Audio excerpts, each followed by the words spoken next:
4 Manajemen Hutan 7 sebagai tugas praktikum kebakaran hutan dan lahan Fakultas Kehutanan UNSU tahun ajaran 2020-2021. Sebelumnya kami akan memperkenalkan diri. Saya Miranda Kusnila Marbun. Aku Hardira Simbolon. Saya Firdaus Ramadan Purba. Nama saya Febrianta Tarigan. Dan saya Margareta Tamhulon. Kami dari kelompok 4 Manajemen Hutan. Selamat menyaksikan videonya, semoga kalian suka.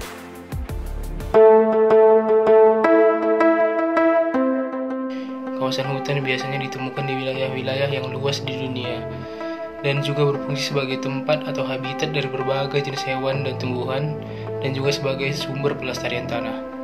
Walaupun kawasan hutan itu sangat penting untuk keberlangsungan hidup makhluk hidup yang ada di dunia, nyatanya sekarang masih banyak ada kasus kebakaran hutan dan lahan yang terjadi di dunia.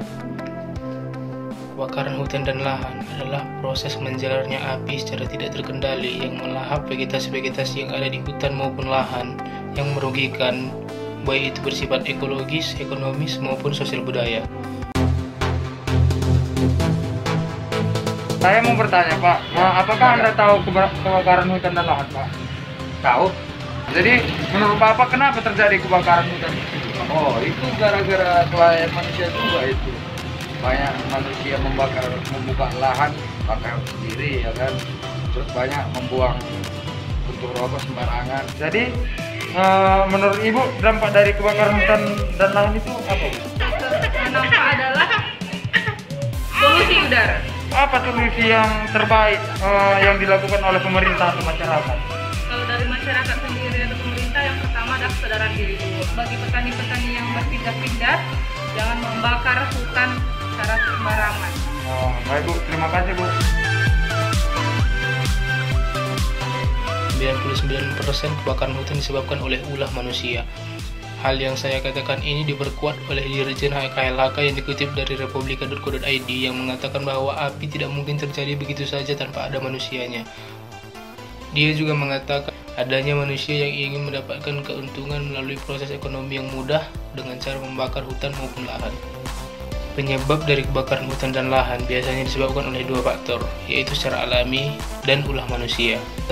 Terjadinya kebakaran hutan dan lahan secara alami itu bisa disebabkan oleh iklim kemarau yang berkepanjangan, aktivitas gunung vulkanik, dan juga sambaran petir.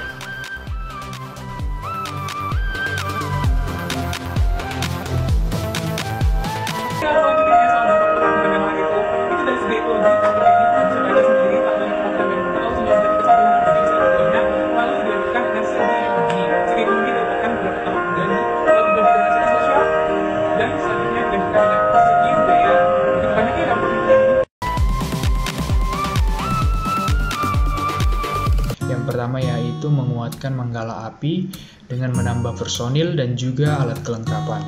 Kemudian yang kedua yaitu memanfaatkan peluang dari hujan buatan. Jika kadar air kurang dari 75%, maka sulit untuk hujan buatan, sehingga perlunya tenaga tambahan dan juga alat berupa pesawat untuk menebarkan garam ke langit sehingga terjadi yaitu hujan buatan. Yang ketiga adalah perlunya pembuatan bom air untuk daerah-daerah yang sulit dijangkau atau jauh dari pemukiman.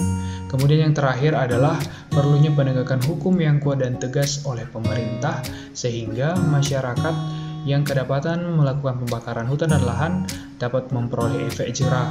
Dan jika ada alasan dari masyarakat yang menyatakan bahwa mereka membakar untuk memperoleh humus dan juga struktur tanah yang baik, maka pemerintah boleh melakukan pelatihan sehingga bukan dengan cara membakar hutan maka dapat memperoleh struktur tanah yang baik.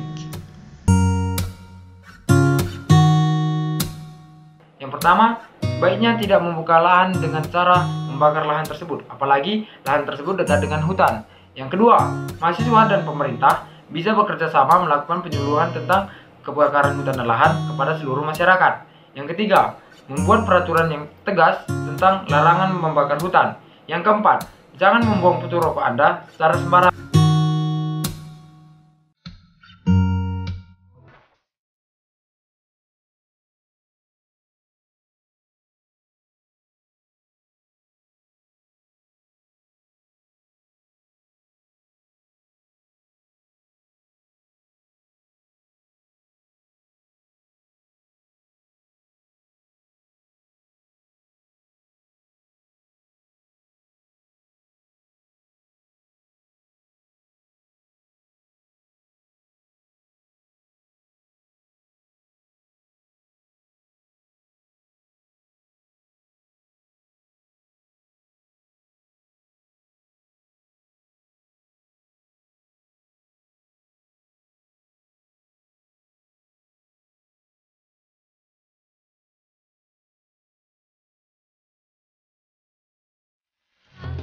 Sekian video pemaparan persembahan dari kami kelompok 4. Kami ucapkan terima kasih, semoga video ini bermanfaat.